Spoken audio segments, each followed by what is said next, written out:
ताए रसूल भारत की जमीन पे आए और खुदा की कसम फिर उन्होंने दीन कैसे फैलाया।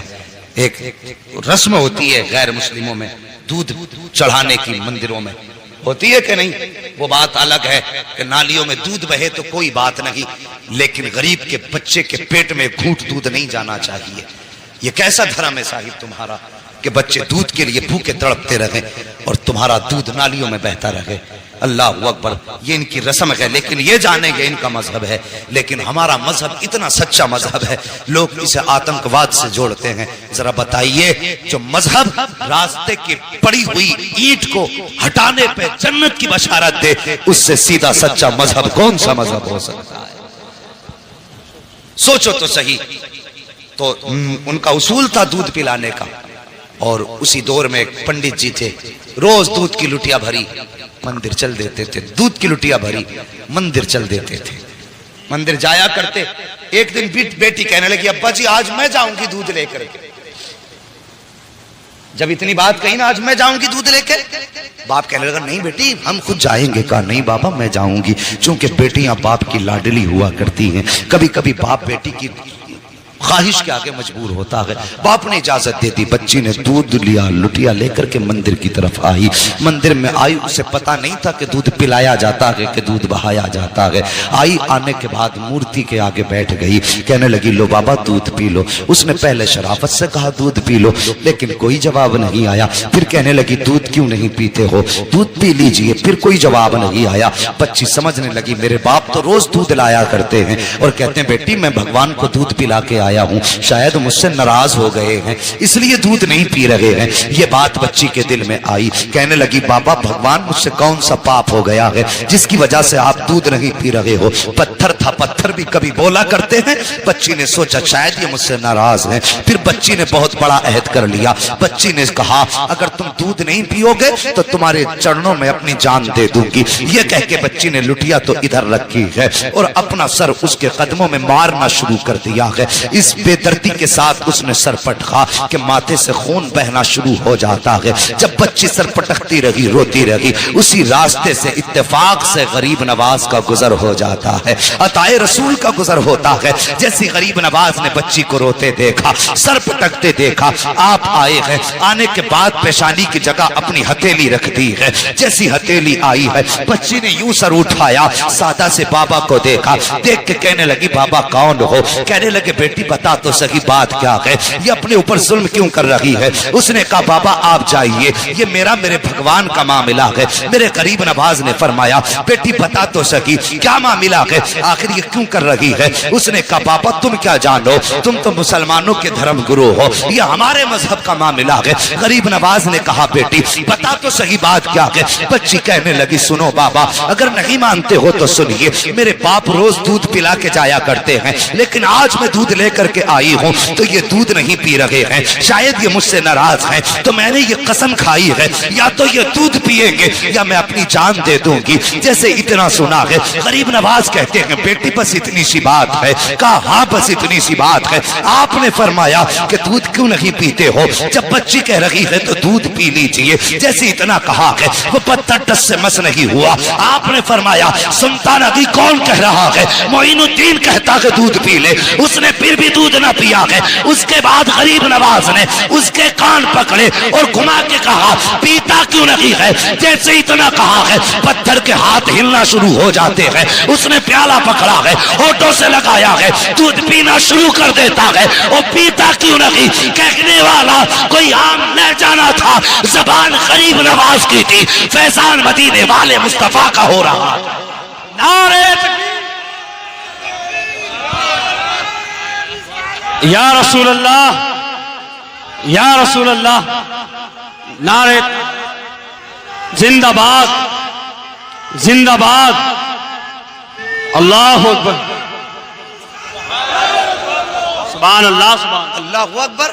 बच्ची ने दूध पिलाया और जैसी चली घर की तरफ, उसके बदन पे खून, कपड़ों पे खून, चेहरों पे खून, उसका पूरा बदन खून से लथपथ था।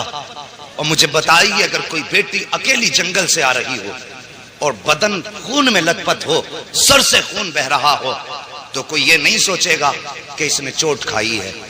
तरह तरह के गुमान लोगों के दिल में आते हैं, तरह तरह के ख्यालात लोगों के दिल में आते हैं। बेटी पंडित की थी, जब घर की तरफ चली है, बस्ती में कदम रखा, बस्ती वालों में शोर हो गया कि पंडित जी की बेटी देखो खून में नहा के आई है। अल्लाह अकबर, गांव वाले लोग पीछे पीछे हो गए। बच्ची घर आई है, अल्लाह अकबर, बाप ने बेटी के माथे पे खून देखा। बाप तो बाप होता है, चाहे वो किसी भी धर्म का हो। तड़प गया, कहने लगा बेटी बात क्या है? उसने कहा बापा मैं दूध लेकर के गई थी और मेरे भगवान ने दूध पीने से इनकार किया, उन्होंने दूध ना पिया तो मैंने कसम खाई थी कि अगर दूध नहीं पियोगे तो मैं तुम्हारे चरणों में अपनी जान दे दूंगी। ये कह के मैंने जब सर उनके कदमों पे मारा है, अल्लाह अकबर, सर कदमों पे मारा है, वो कहती है तब मेरे जिस्म में खून बहा है, तब सर फटा खून बहने लगा। लेकिन बाबा मैं दूध पिला के आई हूँ। बच्ची ने जैसी इतनी बात कही, बाप कहने लगा क्या कह रही हो? हाँ बाबा मैंने दूध पिलाया है। बाप कहने लगा बेटे पूरी जिंदगी गुजर गई इसी पत्थर की इबादत करते करते, आज तक हम दूध ना पिला सके, तू एक दिन में कैसे दूध पिला सकती है? गांव वालों ने इतना सुना, कहने लगे पंडित तेरी बेटी झूठ बोल रही है, दूध नहीं पिलाया है, पत्थर तो दूध पी ही नहीं सकते। बच्ची तेरी इज्जत लुटा के आई है, किसी ने इसकी आबरू लूटी है, इसलिए ये आके बातें बना रही है, ये झूठ बोल रही है। और यार जब किसी को भी इज्जत का ताना दिया जाता है तो वो किसी भी धर्म की बेटी हो, इज्जत सबको प्यारी होती है। जब गांव वालों ने कहा था कि तेरी बेटी झूठ बोल रही है, ये कहीं मुंह काला करके आई है, इज्जत लुटा के आई है, ये बहाना बना रही है, बाप ने बेटी के कदमों पे अपना सर का जो टोपी थी वो रखी और रख के कहने लगा बेटी ये मेरी बेटी मेरी इज्जत बचा ले, सच बता बात क्या है? बच्ची कहने लगी बाबा मैं दूध पिला के आई हूँ। बाप ने कहा झूठ ना बोल। बच्ची ने कहा बाबा किसकी कसम खिलाते हो? मैं सबकी कसम खाने तैयार हूँ, लेकिन सच यही है दूध पिला के आई हूँ। जब बेटी ने इस बात पे यही जवाब दिया, गांव वाले कहने लगे पंडित जी अगर यही सच है, अगर आज इसने दूध पिलाया है तो फिर कल भी तो यही दूध पिला सकती है, कि चलिए कल हमारे सामने दूध पिलाए तब मानेंगे कि तुम्हारी बेटी सच्ची है। बाप ने बेटी का चेहरा देखा, कहा बेटी तेरा क्या फैसला है, क्या तू दूध पिलाने के लिए फिर से तैयार है?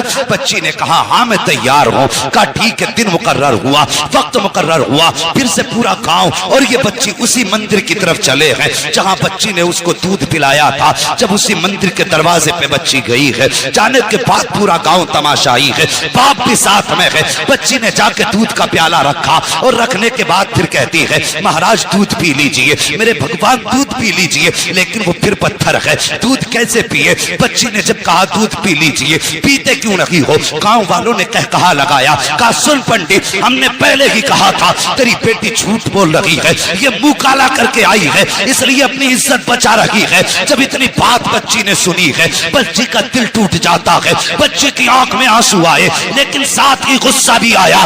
बच्ची जलाल में उठ के खड़ी हुई, तवज्जो करना, बच्ची जलाल में उठ के खड़ी हुई और कहने लगी दूध पीता है या कल वाले बाबा को बुलाना पड़ेगा, दूध पीता है या कल वाले बाबा को बुलाना पड़ेगा। जैसी इतनी बात बच्ची ने कही है, फिर उसने हाथ बढ़ाया है, दूध पीना शुरू कर दिया है। फिर जब पत्थर की मूर्ति ने दूध पी लिया है, कहने लगी बाबा देखो कल भी ऐसे ही दूध पिया था, आज भी दूध पी लिया है। बाप ने कहा बेटी ये बाबा कौन है बता तो सही, कल कौन आया था? बच्ची ने कहा बाबा मैं उसका नाम तो नहीं जानती हूँ, लेकिन इधर से आया था इधर गया था, पूरा गांव उस जगह पे निकल गया जिस पे गरीब नवाज गुजर के गए थे।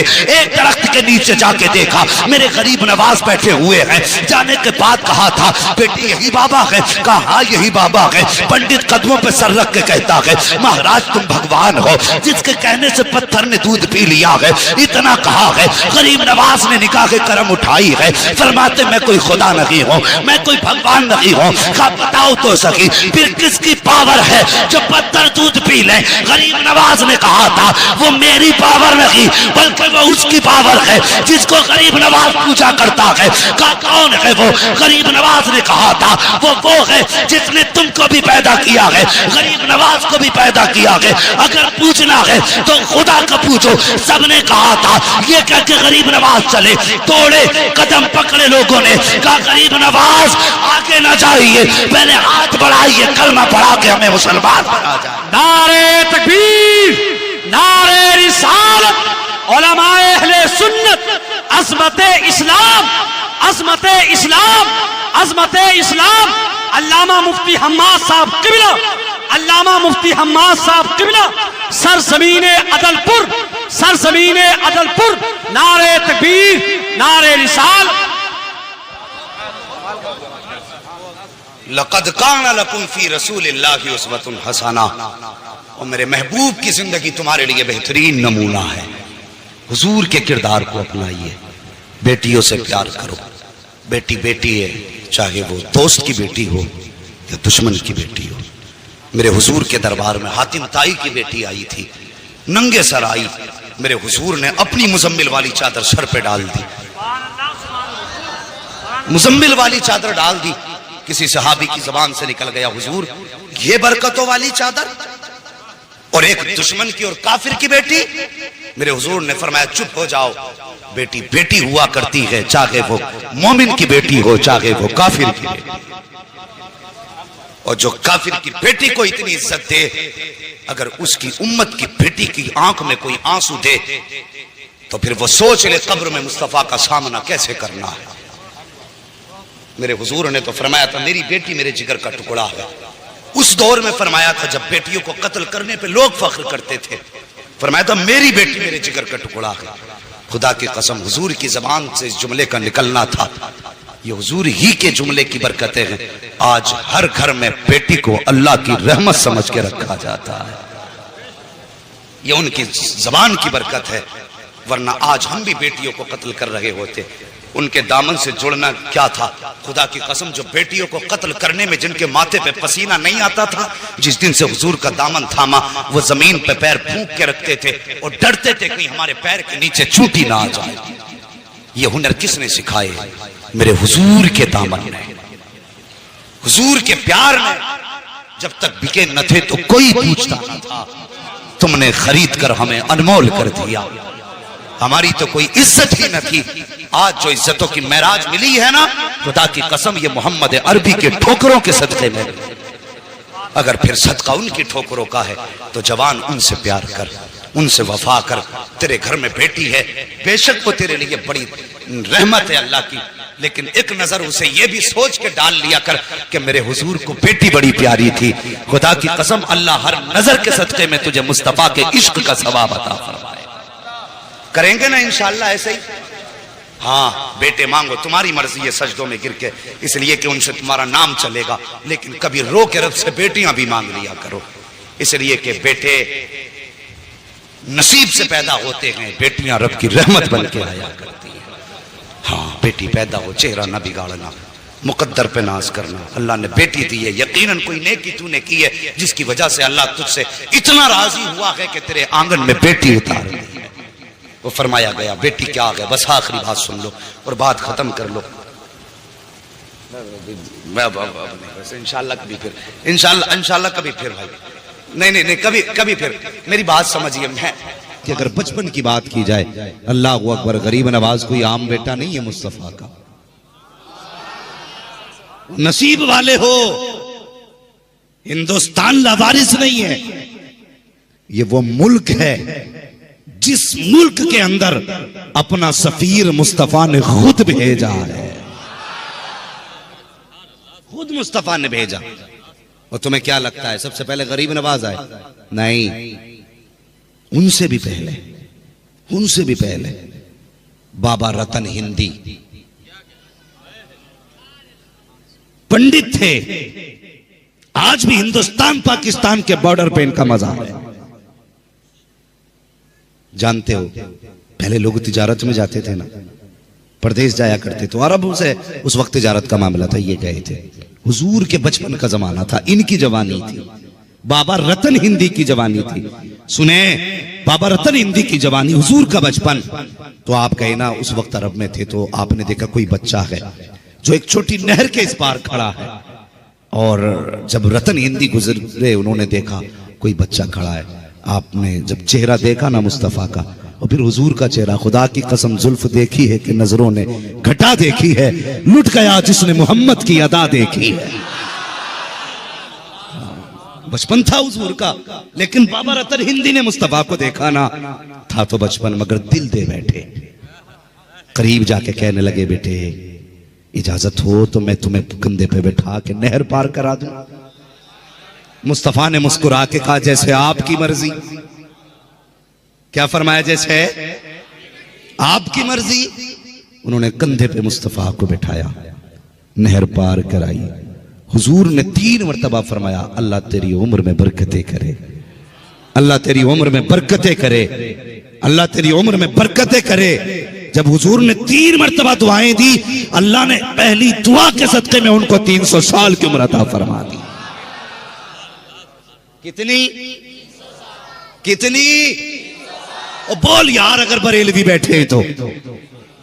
हुजूर ने उम्र की दुआएं दी, अल्लाह ने कितनी बढ़ाई? 300 साल। यही रतन हिंदी भारत आ गए, वापस आ गए। मतलब नहीं, कुछ नहीं पता चला। जब वापस आ गए ना, तो फिर शक्कुल कमर का जो मामला हुआ, चांद के 2 टुकड़े होने का मामला हुआ, तो कई मुल्कों में चांद के 2 टुकड़े देखे गए। ये बातें चर्चे में आ गई। तो यही हमारा नसीब है। आज भले इस मुल्क के टुकड़े हुए हैं, तकसीम हो चुका है, लेकिन जब आदम अलैहिस्सलाम उतरे थे ना, तो सरंदीप इसी मुल्क में था। तो लोग उस पहाड़ी को देखने आते थे जिस पे हजरत आदम अलैहिस्सलाम ने अपना पहला कदम रखा था। तो वो अरब के लोग आए, तो ये लोग भी गए। इन्होंने पूछा यार क्या जो हमने देखा है वो तुमने भी देखा है? कहा क्या कि चांद के 2 टुकड़े हुए? तो अरब वाले लोग कहने लगे हाँ, हमने देखा ही नहीं, हमने चांद को भी देखा है, हमने टुकड़े करने वाले को भी देखा। हिंदी ने इतना सुना, चांद को टुकड़े करने वाले को भी आपने देखा? कहा हाँ। कहा कैसे? कहा वो हमारे मुल्क में है, लेकिन हम तो जादू समझ रहे थे। इतना बाबा रतन हिंदी ने सुना ना, कहने लगे जरा उनके बारे में कुछ बताओ ना। लोगों ने बताया, वो कहता मैं अल्लाह का नबी हूँ, मैं खुदा का रसूल हूँ, अल्लाह एक है। ये सुन करके रतन हिंदी के दिल में ये हसरत जागी मैं भी जाके मुलाकात करूँ। मुख्तसर अंदाज में मैं बयान कर रहा हूँ। अब रतन हिंदी ने सफर किया है, महीनों का सफर तय करके मुस्तफा के मदी मक्का शरीफ पहुंचे। जब मक्का शरीफ पहुंचे, वहां पता चला वो हिजरत करके मदीना जा चुके हैं। अल्लाह अकबर। फिर आपने यहां से हिजरत की है और मदीना शरीफ पहुंचे। मुस्तफा मस्जिद नबी में बैठे थे। अल्लाह अकबर। रतन हिंदी देख रहे थे, ये है वो शख्सियत जिसने चांद को टुकड़े किए हैं। लेकिन मुस्तफा ने देखा, मुस्कुराने लग गए। फरमाते आओ रतन हिंदी, तुमने नहीं पहचाना लेकिन मैं पहचान गया हूं। कहा कौन हो तुम? आका फरमाते हैं जिसको कांधे पे बैठाया था मैं वही बच्चा हूं, और जिसने कांधे पे बिठाया था तुम वही हिंदुस्तानी रतन हिंदी हो। अल्लाह, नारे तकबीर, नारे रिसालत, फैजान मुस्तफा, अहल बैत का दामन। अल्लाह अकबर। कहने लगे महबूब अब देर न कर, हाथ बढ़ा, कलमा पढ़ा। फिर हुजूर ने बाबा रतन हिंदी को कलमा पढ़ाया, कलमा पढ़ाया। कुछ दिन हुजूर की खिदमत में रहे, कुरान सीखा, दीन सीखा। वापस आने लगे, मेरे महबूब ने फरमाया रतन कुछ और मांग लो, कुछ और मांग लो। कहने लगे हुजूर अपनी मर्जी से दे दें। मेरे हुजूर के फिर हाथ उठ गए। आका ने फिर 3 बार कहा अल्लाह इसकी उम्र में बरकत अता फरमा, अल्लाह इसकी उम्र में बरकत अता फरमा, अल्लाह इसकी उम्र में बरकत अता फरमा। दुआ हो गई 6 बार, उम्र हो गई 600 साल। कितनी उम्र हुई? 600 साल। तो बाबू कहां कहां पाबंदी लगाओगे? दीन तो हुजूर के दौर में भारत में आ चुका था। हाँ, बाबा रतन हिंदी सहाबी है मुस्तफा के। और जब गरीब नवाज को हुजूर ने भेजा ना, फरमाया मोइन तुम्हें हिंदुस्तान जाना है। कहने लगे हुजूर मैंने तो देखा ही नहीं। फरमाने लगे परेशान क्यों होते हो? उस वक्त मैप और नक्शे का दौर तो नहीं था, ना मैप का दौर नहीं था, ना इंटरनेट का दौर था। अल्लाह अकबर। हुजूर ने बेटे को बुलाया। वो जानते हो खुदा की कसम वो कोई छोटी बारगाह नहीं है गरीब नवाज की। ये जो भौंक रहे हैं ना, मैं कुत्तों से कहता हूं तुम हमें भौंको चलेगा, हमारी नस्लों को भौंको चलेगा, हमारे बच्चों को बुरा कहो चलेगा, लेकिन नबी के गरीब नवाज को कुछ ना कहना, कुछ ना कहना, वरना तख्ता पलट दिया जाएगा। हाँ, जब इताब आया तो कोई पानी पिलाने वाला नसीब नहीं होगा। गरीब नवाज को यूं ही नहीं आए गए। एक बार तो पीर लेके गए थे आपको हुजूर की चौखट पे। एक बार अपनी मर्जी से गए थे। जब हुजूर की मस्जिद नबी में गए ना, तो जो मज़ार शरीफ के खादिम थे, हुजूर ने उनसे कहा कि मेरे मोइनुद्दीन को अंदर भेजो। ठीक है जी। कितनी हिजरी में गरीब नवाज आए हैं? बोले कितने साल के बाद? तकरीबन 600 साल का अरसा। ठीक है जी। कितना? हुजूर क्या फरमा रहे? मेरे मोइन को अंदर भेजो। तो वहां तो कई सारे मोइन थे ना, तो किसी खादिम ने आके कहा हुजूर बुला रहे हैं जो मोइन हो। तो जितने मोइन थे सारे दौड़ पड़े, लेकिन गरीब नवाज नहीं गए। गरीब नवाज नहीं गए। फिर हुक्म हुआ खादिम को, कहा मैंने मोइनुद्दीन को बुलाया है। कहा हुजूर ये जितने मोइन थे आ गए। तब आका ने फरमाया था मैंने इन मोइनों को नहीं, मैंने मोइनुद्दीन अजमेरी को बुलाया है। अल्लाह सुभान अल्लाह सुभान अल्लाह। तब गरीब नवाज।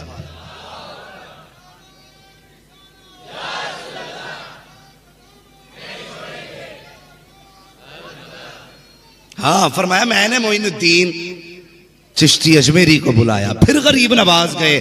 अब सुने, अंदर गए तो क्या देखते हैं? मुस्तफा ने बाजू फैला के इस्तकबाल किया।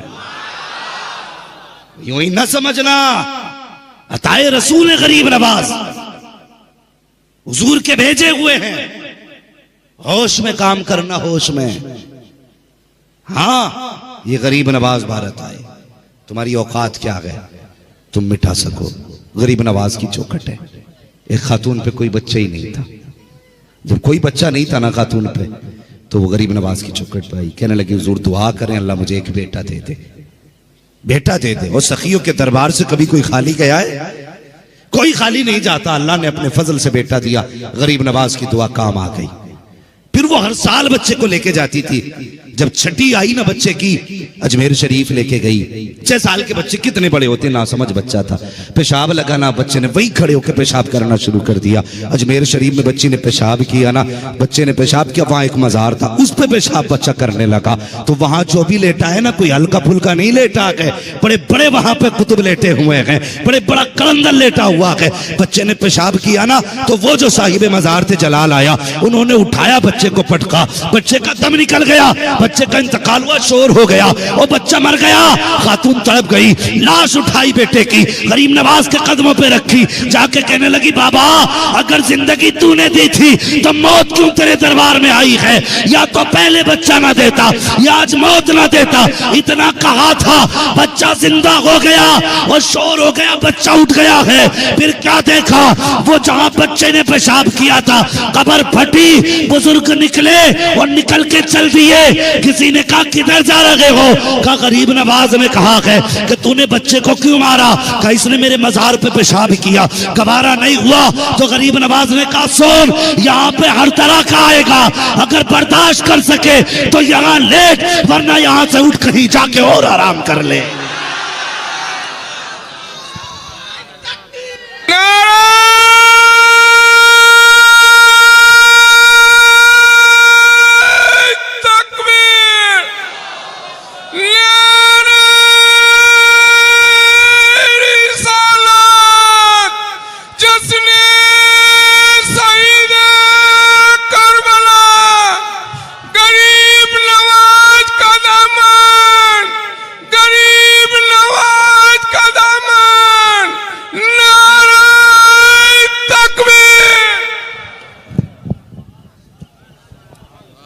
फरमाने लगे, गरीब नवाज ने मुझसे कह दिया कि वो देख यहां अदब वाले भी आएंगे, बेअदब भी आएंगे, समझ वाले भी आएंगे, ना समझ भी आएंगे।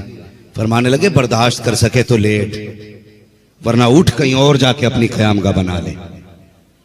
फरमाने लगे बस फिर उठना ही बेहतर हो गया। अल्लाह अकबर। ये गरीब नवाज है, ये गरीब नवाज है। समझ में नहीं आया आज तक लोगों की, समझ में ही नहीं आया। यही गरीब नवाज है।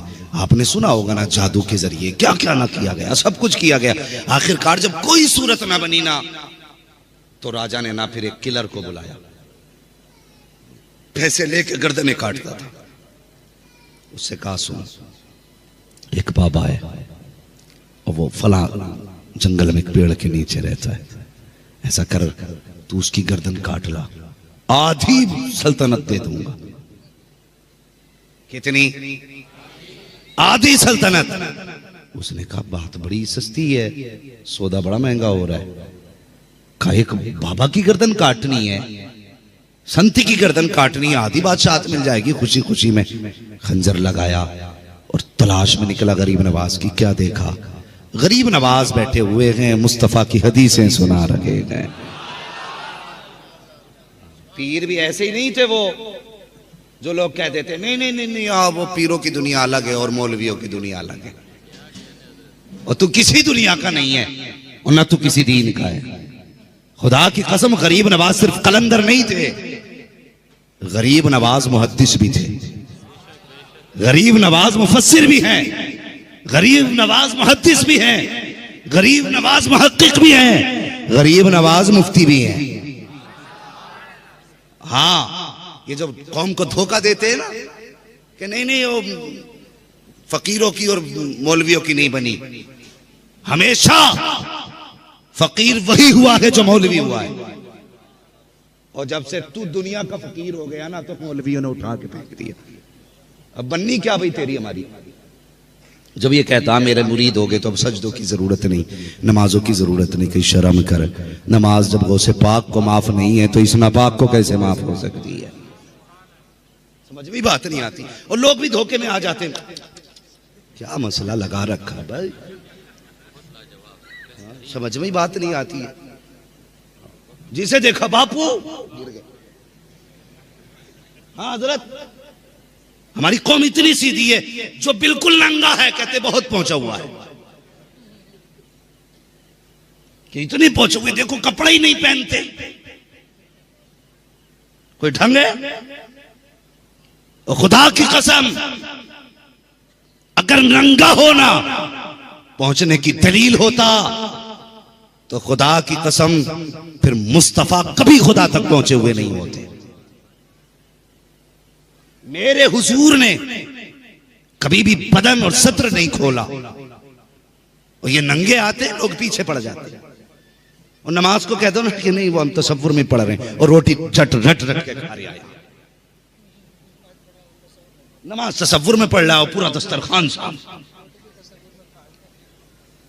मिजाज हो गए पीरों के, कौम लूट ली। और कौम भी बड़ी सीधी है। हमारे पीर यहां नमाज नहीं पढ़ते, कहां पढ़ता? सीधा मक्के में पढ़ता है। कभी कभी औरतें बड़ी अक्लमंदी का काम कर जाती है। वो एक औरत ने एक पीर साहब आए, बड़ी खिदमत की कि भाई पीर साहब है, लेकिन पीर देखो फजर में भी सो रहा, जोहर में भी सो रहा, ईशा में भी सो रहा। वो कहने लगी हैं जी ये तुमने किसे बुला लिया घर में, एक और टाइम का सजदा ही नहीं करता। तो कहने लगा चुप रहे, मेरा पीर ऐसा नहीं है। कहा कैसा है? कहने लगा ये यहां नमाज नहीं पढ़ते, ये हरम में नमाज पढ़ते। सुन रहे ना, ये हरम में नमाज पढ़ते। और चुप हो गई कि पहुंचा हुआ है। अब वो भी मक्कार कमना था, बैठा बैठा करा। लोग बोले हुजूर क्या बात है? कहने लगे हरम में कुत्ता जा रहा था, मैंने उसे रोका। ये सच्ची बात है भाई, ये ढोंग है कौम का लूटने के तरीके। कुछ लगा नहीं इस पीर का दीन पे, जो लगना था मेरे हुसैन का लगा, जो देना था मेरे हुसैन ने दिया है। तेरे बाप का क्या लगा? बैठा बैठा करा हरम में कुत्ता। कितने लोग हज करके आए, किसी ने हरम के पास कुत्ता देखा? बोलो, किसी ने नहीं देखा, लेकिन इसे दिख गया। औरत कहने लगी अच्छा इतनी पहुंचा हुआ? अब तक तो बर्दाश्त था औरत से कि पढ़ते होंगे तसव्वुर में नमाज, लेकिन जब बात कुत्ते की आई तो उसे याद था वहां तो कोई कुत्ता ही नहीं है। गुस्सा कहां से? उसने दस्तरखान लगाया ना तो सब्जी जो थी चावलों के नीचे रख दी और चावल सब्जी के ऊपर। ठीक है जी, और दस्तरखान पे आ गए। चावल समझ रहे ना, और सब्जी भी समझ रहे हैं, जो तरकारी रही हो उसमें उसने नीचे रख दी और ला के खाना आगे रख दिया। पीर साहब बैठे, अब मुरीद कह रहा हुजूर शुरू फरमाए। तो कहने लगे जी, कह नहीं सकते थे अगली बात। फिर कहा मुरीद ने हजरत शुरू फरमाए। तो पता मुरीद क्या बोला? फिर मुरीद कहने लगा हुजूर खाते क्यों नहीं? तो पीर भी बेगैरती से बोला ओ भाई कुछ सब्जी वब्जी तो लेके आ। कहने लगा सुनती हो पीर साहब कह रहे हैं कुछ सब्जी तो लेके आओ। अब औरत जब अंदर से आई है खाली हाथ नहीं आई, झाड़ू लेके आई है, बेलन लेके आई है। और मार के कहा नदान, हरम का कुत्ता तो नजर आया, तुझे चावलों के नीचे की रखी हुई सब्जी नजर नहीं आई। ऐसे भी पीर है। हाँ, उसने जो बजाई है झाड़ू, उठाया टंडीला निकल लिया। ऐसे लोगों के चक्कर में ना पड़। हाँ, ये देखा करो जिसके हाथ में हाथ दिया है इसका रिश्ता मदीने वाले मुस्तफा से कैसा है, हुजूर से कैसा रिश्ता है। हाँ, अल्लाह अकबर। अर्ज कर रहा था सरकारे गरीब नवाज, वो कातिल आया ना तलाश करता हुआ, वहां पहुंचा जहां सरकार गरीब नवाज बैठे हैं। अल्लाह अकबर, जाके क्या देखा, गरीब नवाज बैठे हुए हैं। अकेले नहीं बैठे हैं, सैकड़ों की तादाद में लोग जमा है, सैकड़ों से हजार में बदल गए, बड़ी भीड़ है। अल्लाह अकबर, मुस्तफा की जिंदगी पे बात गरीब नवाज कर रहे हैं, हुजूर की हदीसें सुना रहे हैं। ये कातिल भी जाके बैठ गया, लोग आते रहे जाते रहे। जब आपकी महफिल का इख्तिताम हुआ, लोग जाने लगे, कुछ बाकी रह गए। आप फरमाने लगे जिसको जो काम हो, जो जरूरत हो, वो अपनी जरूरत पूरी कर ले। जब आपने फरमाया, जो बाकी लोग रह गए थे सबने अपनी अपनी जरूरतें पूरी की। और जब सब जाने लगे, अल्लाह अकबर, आखिर में बस ये एक बचा जो कत्ल के इरादे से आया था। गरीब नवाज फरमाते आखिर में, तुम भी जिस इरादे से आए हो अपना इरादा पूरा करो। आपने उसकी तरफ पीठ कर दी। अल्लाह अकबर, जब आपने पीठ की है कि तू जिस इरादे से आया है तू भी अपना काम कर ले, उसने कहा जी मैं किसी इरादे विरादे से नहीं आया। गरीब नवाज ने फिर रुख किया, कंधे पे हाथ रखा, फरमाने लगे बता क्या तू मुझे कत्ल करने के इरादे से नहीं आया था? उसने कहा नहीं बाबा, मैं कोई कत्ल करने के इरादे से नहीं आया, मैं तो आपकी बातें सुनने आया था। गरीब नवाज फरमाते हैं अगर कत्ल के इरादे से नहीं आया तो फिर कमर में खंजर क्यों लगा के लाया है, कमर में खंजर क्यों छुपा के लाया? कहने लगा हजरत जी मैं राजपूत हूँ, ठाकुर हूँ, मैं ऐसा हूँ कि हम जब चलते हैं तो खंजर लगा के चला करते हैं, हथियार लेके चलना ये हमारी रीत में शामिल है। गरीब नवाज फरमाते हैं चल यहाँ तक तो दुरुस्त है, खंजर लेके चलना ये तेरे रीत में शामिल है, लेकिन वो सौदा जो तुझसे राजा ने किया था क्या वो भी रीत में शामिल है? क्या हुजूर समझा नहीं? आप फरमाते हैं क्या तू भूल गया जो राजा ने तुझसे कहा था कि गरीब नवाज का सर लेके आ, आधी सल्तनत दे दूंगा। फरमाते चल तू भी सर ले, अपनी जरूरत पूरी कर ले। कदमों पे गिर गया, कहने लगा देर न कर, अपना भला ले, कलमा पढ़ा ले। कहने लगा जो कमरे के अंदर की जानता है खुदा की कसम वो कयामत के दिन की भी जानता हो।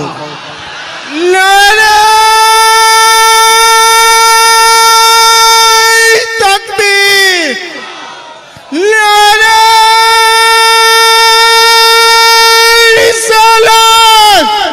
गरीब नवाज का दामन, गरीब नवाज का दामन, लाला हैदरी, लाला हैदरी। तो भाई कहने लगा जो वहां तो सिर्फ राजा था और मैं था, कोई तीसरा ही नहीं था। तुम्हें कैसे पता चल गया? जो वहां की बात जानता है वो वहां की बात भी जानता होगा। वो शर्म कर, हुजूर के इल्म गैब पे बात करता है। हाँ, वो बता जब गरीब नवाज दिलों के हाल जानता है तो फिर नबियों का इमाम क्या क्या नहीं जानता होगा, फिर नबियों का इमाम क्या क्या नहीं जानता होगा। और जब बेटे का इल्म यह है तो फिर नाना के इल्म का आलम कौन हो गया? सरकार गरीब नवाज है, अल्लाह अकबर। किरदार होता, देखो अल्लाह वालों के अपने अपने किरदार हैं। ऐसे जो कत्ल करने आते थे भाई जरा अपने कातिल को माफ करने का हुनर रखते हो। जब आपने फरमाया ना कि क्या वो भी झूठ था, उसने कहा कलमा पढ़ाइए, अल्लाह अकबर। उसने कहा ये खंजर लो मेरा, मैं इस लायक ही नहीं कि मुझे माफ किया जाए, मैं ऐसे महान आदमी का सर काटने आया था। आपने फरमाया सुन, सर काटना हमारा उसूल नहीं है, सर बचाना हमारा उसूल है। हम जिस घर से ताल्लुक रखते हैं वो बदला नहीं लिया करते, वो तो माफ किया करते हैं, वो तो माफ किया करते हैं। यही सरकार गरीब नवाज है। तवज्जो है आप लोगों की? थके तो नहीं है अभी आप? जरा कह दें या रसूल अल्लाह, अल्लाह सलामत रखे। सरकार गरीब नवाज है। हिंदुस्तान आ गए और काफी लंबे झगड़े होते रहे। बहसें चलती रही, गरीब नवाज। अच्छा, एक उसूल होता है इन लोगों में, एक रीत है, ये लोग कुछ अपने अपने मजहब के मुताबिक ये करते हैं कि दूध चढ़ाने की एक रस्म इनमें चलती। तो पंडित जी थे, वो रोज दूध लेके जाते थे लोटिया में मंदिर में चढ़ाने के लिए। चढ़ा के आते थे। एक दिन उनकी बच्ची कहने लगी, अब्बा जी, कहा क्या? कि कल दूध मैं लेके जाऊंगी मंदिर। तो पंडित जी कहने लगे, नहीं बेटी तुम मत जाना, हम खुद जाएंगे। बच्ची ने कहा, नहीं अब्बा मैं जाऊंगी। इकलौती बेटी थी पंडित जी की, इकलौती बेटी। तो कहा ठीक है चली जाना। वो बच्ची पहली बार मंदिर गई, दूध का प्याला था। उसे तो यही पता था कि हमारे देवता दूध पीते हैं, ठीक है, सादा दिल बच्ची, उसे पता था कि हमारे देवता दूध पीते हैं। बच्ची गई ना मंदिर में, और जाने के बाद कहने लगी, महाराज दूध पी लो, भगवान दूध पी लो। लेकिन मूर्ति पत्थर की थी, तो उससे कोई जवाब, समझ रहे ना, उससे कोई जवाब। जब कोई जवाब नहीं आया, बच्ची ने समझी शायद ये मेरे पापों से मुझसे नाराज है। बच्ची कहने लगी, जब तक दूध पियोगे नहीं मैं जाऊंगी नहीं। और ये बहस हो गई लंबी बच्ची की। फिर आखिरकार नतीजा ये पहुंचा, बच्ची ने कहा, महाराज अगर दूध नहीं पीते ना तो लो फिर मैं जान अपनी तुम्हारे कदमों पे देने लगी हूं। ये कह के बच्ची ने ना अपना सर उनके कदमों में मारना शुरू किया। उस मूर्ति के पैरों में, पत्थर की मूर्ति थी, पैरों में सर मारना शुरू किया ना, बच्ची का सर फटा, खून बहने लगा। इत्तेफाक से सरकार गरीब नवाज गुजर के जा रहे थे, बच्ची को सर मारते देखा ना, फरमाने लगे, बेटी क्या बात है? उसने सर उठा के कहा, बाबा आप अपना काम करो, मुझे मेरा काम करने दो। कहा बता तो सही बात क्या है? उसने कहा, रोज मेरे पापा आते हैं, इन्हें दूध पिला के जाते हैं, आज मैं दूध लेकर के आई हूं, ये दूध पीने ही तैयार नहीं है, मुझे लगता है ये मुझसे नाराज हैं। बाबा मैं अपने पापों का प्रायश्चित कर रही हूं, और ये मैंने कसम खाई है, या तो ये दूध पिएंगे या फिर मैं अपनी जान दूंगी। आप फरमाने लगे, बेटी पत्थर की मूर्त कभी दूध नहीं पीती है। कहा नहीं बाबा आप जाइए, आप हमारे धर्म के बारे में क्या जाने। बच्ची ने इनकार किया, बच्ची ने फिर सर मारना शुरू किया। आप फरमाते, बेटी जाएगी नहीं? कहा नहीं, जब तक ये दूध नहीं पिएंगे मैं जाऊंगी नहीं। गरीब नवाज मुस्कुराए, फरमाने लगे, सुन अगर ये कहती है तो दूध क्यों नहीं पीता? फिर भी कोई आवाज नहीं आई। आपने मूर्ति के कान पकड़े, फरमाने लगे, दूध पीता है कि नहीं? जब इतना कहा है, पत्थर की मूर्त के हाथ उठे हैं, प्याला पकड़ा के दूध पीना शुरू कर देती है। सुभान अल्लाह, नारे तकबीर, नारे रिसालत। सरकार ख्वाजा गरीब नवाज का दामन, ख्वाजा का हिंदुस्तान, ख्वाजा का हिंदुस्तान। कान पकड़ के हट दिया, पीता है कि नहीं? कट कट कट पीना शुरू कर दिया। अब बच्ची खुश घर पहुंची। अब बच्ची के माथे से खून, कपड़ों पे खून। ये समाज बड़ा अजीब है हमारा, बड़ा अजीब समाज है हमारा। बेटियां हो जाए तो बेटियों का ताना, जवान हो जाए तो जहेज के लालच में आकर के बेटियां कबूल ना करना, और जहेज की वजह से बेटियों की उम्र हो जाए तो फिर उनकी ज्यादा उम्रों के ताने देना। हम किसी को चैन से रहने ही नहीं देना चाहते। हाँ, बच्ची का सर फटा, खून बहा, घर आई। बस्ती वाले सब सोचने लगे, लगता है आज कुछ गड़बड़ हुई है। लोग पीछे पीछे लग गए। बच्ची घर आई तो बाप बाप होता है। बेटी से कहने लगा, बेटी ये क्या हुआ? कहने लगी, बाबा मैंने आज अपने देवता को दूध पिलाया है। तो बाप कहने लगा, नहीं बेटी मुझे तो उम्र मेरी बीत गई, 50-60 साल हो गए, कभी मैंने नहीं पिलाया, तूने कैसे पिला दिया? फरमाने लगे, जैसी उसने कहा ना तूने कैसे पिला दिया? कहा बाबा मैं पिला के आई हूं। तो लोग कहने लगे, पंडित तेरी बेटी झूठ बोल रही है, ये बातें बना रही है, लगता है इसकी इज्जत किसी ने लूट ली है, इसलिए इसकी ये कंडीशन है। अब इसे कोई बहाना ना मिला तो इसने आके ये बातें बनाई। बातें होने लगी, बाप ने हाथ जोड़े, बेटी मेरी पगड़ी देख तेरे कदमों पे, सच बता क्या हुआ है? बच्ची कहने लगी, बाबा मैं सच कहती हूँ, मैं आज अपने देवता को दूध पिला के आई हूँ। पंडित परेशान, बेटी बताना ये समाज देख कैसी कैसी बातें कर रहा है, न मेरी इज्जत सलामत है न तेरी इज्जत सलामत है। बच्ची ने रो के कहा, अब्बा मैं सच कहती हूँ, मैं दूध पिला के आई हूँ। लोग कहने लगे, पंडित तू यकीन कर अपनी बेटी का, हमें यकीन नहीं है। हम नहीं मानेंगे कि तेरी बेटी दूध पिला के आई हो। पत्थर कभी दूध पिया करते हैं? जब ये बात पंडित से लोगों ने कही है, पंडित कहने लगा बेटी कम से कम कुछ तो हया कर, बाप की इज्जत का ख्याल कर। झूठ भी बोलती तो ऐसा बोलती जो चल जाता, तूने झूठ भी ऐसा बोला है जिसे लोग तस्लीम करने तैयार नहीं है। बच्ची कहने लगी अब्बा कोई माने ना माने, सच यही है कि मैं दूध पिला के आई हूँ। बस्ती के लोगों ने कहा पंडित अपनी बेटी से कह दे। कहा कौन सी बात? कहा अगर ये दूध पिला के आई है तो इससे कह अगर जिसने आज दूध पिया है वो कल भी तो दूध पी सकता है। अल्लाह अकबर। पंडित ने कहा बेटी क्या तू ये बता सकती है जिसने आज दूध पिया है उसको कल दूध पिला देगी? बच्ची कहने लगी बाबा क्यों नहीं, जब मैंने आज दूध पीते देखा है और खुद पिलाया है तो मैं कल भी पिला सकती हूँ। बस्ती ने जब इतना कहा, बस्ती वालों ने कहा पंडित अपनी बेटी से कह कल ये दूध लेके मंदिर चले, देख तू सच्चा तेरी बेटी सच्ची है, इसका झूठ भी पकड़ा जाएगा, सच भी साबित होगा। जब अगला दिन आया है पूरी बस्ती के लोग बल्कि दूर दराज के लोग इकट्ठे हुए हैं और एक अनोखा मंजर देखने जा रहे हैं कि देखे पत्थर कैसे दूध पीता है। बच्ची ने दूध का प्याला लिया है, वही जगह वही मंदिर है, वही पत्थर की मूर्ति वही बेटी है, जाके कहती महाराज दूध पी लो। बच्ची ने कहा है, फिर कोई जवाब नहीं आया, वो तो पत्थर पत्थर बन गया, फिर दूध कैसे पीता? लोग हंसे ठट्टा मारा। कहा देख पंडित हमने कहा था तेरी बेटी झूठ बोल रही है, कहना इससे ये दूध पिलाए। बच्ची रोने लग जाती है, कहती महाराज मेरी इज्जत का सवाल है, जैसे कल दूध पिया था वैसे आज दूध पी लो। कोई जवाब नहीं आया। सबने कहा पंडित लानत हो तेरी बेटी की जिंदगी पे, इज्जत लुटा के गई है, बदनाम देवता को कर रही है। जब इतना बच्ची ने सुना है वो चला ला गया बेटी को, उसने कहा सुन दूध पीता है या कल वाले बाबा को बुलाना पड़ेगा। इतना कहने की देर थी, फिर हाथ बढ़ाया, दूध पीना शुरू कर दिया। लोग कहने लगे बेटी ये कल वाला बाबा कौन है? कहा मैं नहीं जानती लेकिन चेहरा बता रहा था, वो कोई आम ना था बल्कि आसमानों से उतरा हुआ कोई फरिश्ता था।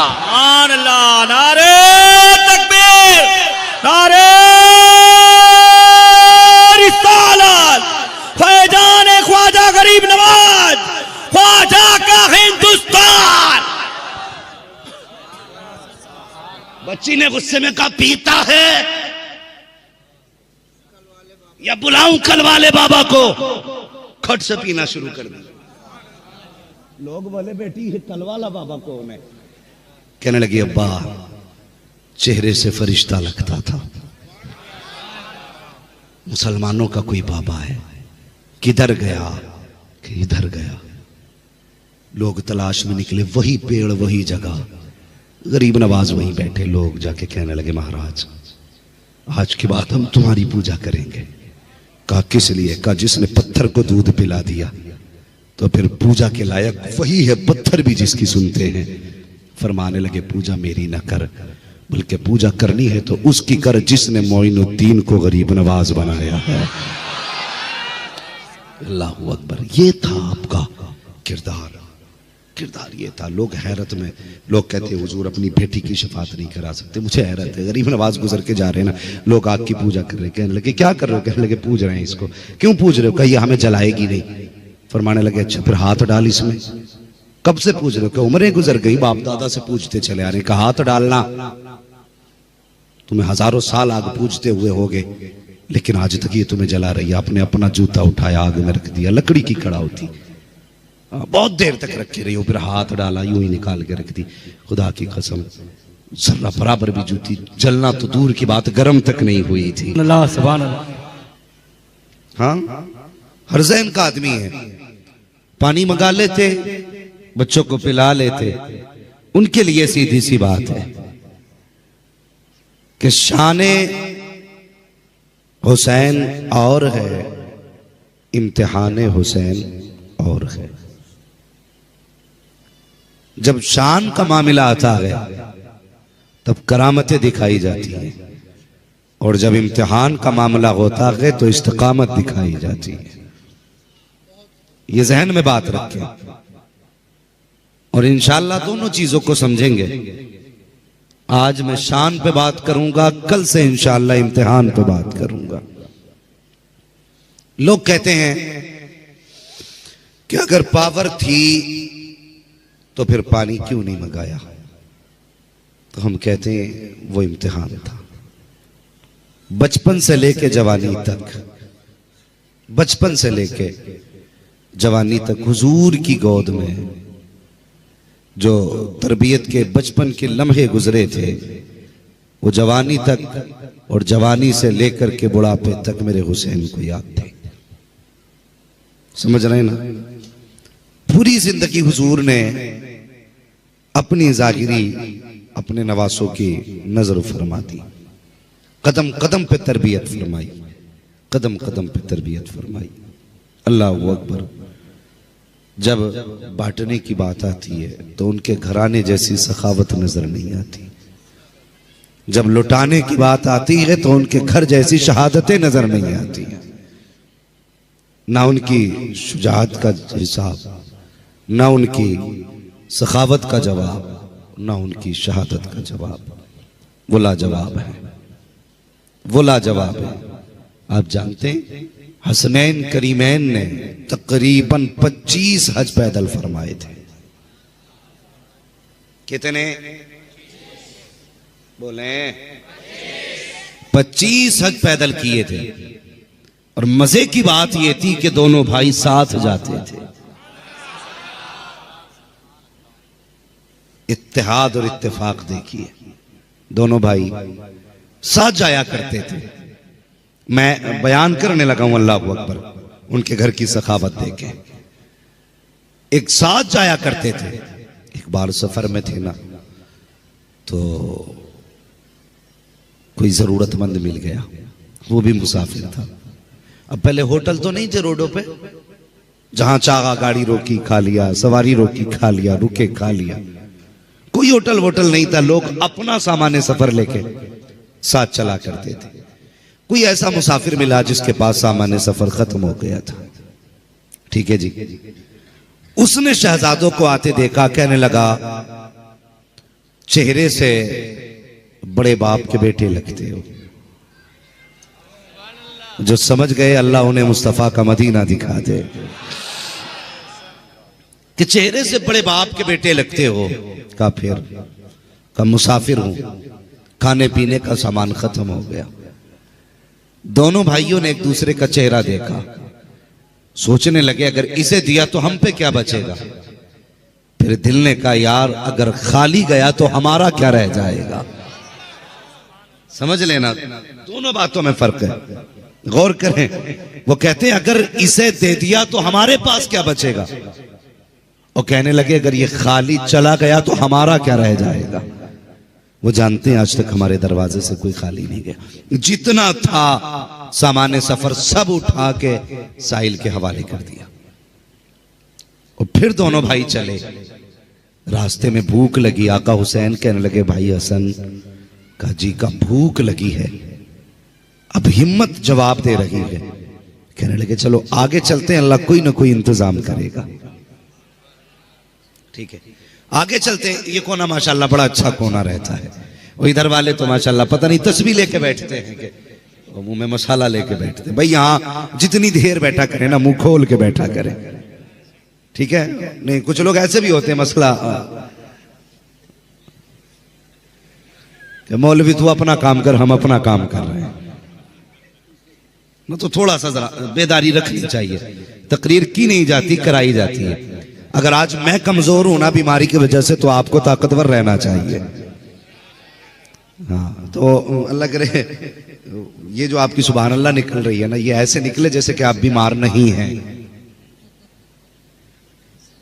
मुझे खुद ऐसा लग रहा है जैसे आप खुद में बीमार हैं। जरा कह दें या रसूल अल्लाह, माशाअल्लाह, अल्लाह सलामत रखे। भाई आगे आके बैठे हो ना, तो इसका थोड़ा सा जरा हक अदा किया करो। और आगे जितने बंदे बैठा करें ना, ये मौलवी के आगे होते हैं। और आगे वालों का मतलब जानते हो, फरमाया गया मस्जिद में भी अगर जाओ ना, तो फरमाया मिंबर के करीब बैठो, मिंबर के करीब बैठो। फरमाया किस लिए? फरमाया गया जो दुनिया में उलमा के करीब बैठेगा, अल्लाह उसे जन्नत में मुस्तफा के करीब बैठाएगा। कुछ लोग तो जुम्मे के दिन ये सोच के जाते हैं कि जल्दी किधर से निकलेंगे। हाँ, सबसे पीछे क्या, सबसे पहले निकल जाएंगे। भाई यही की तो जल्दी है ना। क़यामत में अफसोस होगा, क्यों ना इन उलमा के आगे बैठे थे, क्यों ना इन उलमा के करीब बैठे थे।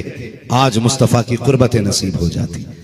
और जब आप पहले आके बैठ गए हैं और ये बरकतें आप हासिल कर रहे हैं तो फिर जिम्मेदारी भी आपकी ज्यादा बनती है